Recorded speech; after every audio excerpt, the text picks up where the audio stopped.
Guys, sa hirap ng buhay, kailangan ng mga extra. Ayan, gagawa tayo ng ating sabon pang kabuhayan. So, dito ganyan lang ha. Kailangan mo talaga maging ano lang. Hindi mo naman kailangan maging ano.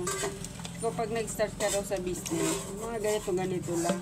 Yung mga pinagtapunan na bottle, di ba, mapakinabangan mo. Uniform naman siya eh, o, di ba? Reusable. Kaya na mga napapakinabangan pa. Kaya huwag ka tapon ng tapon. Ayan, lalagyan natin ng binili natin na sabon.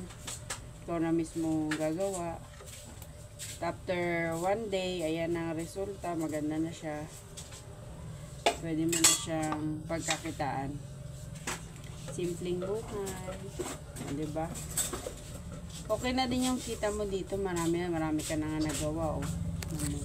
Isang pa. Diba? Nakadami ka na. Salamat. Thank you for watching, guys.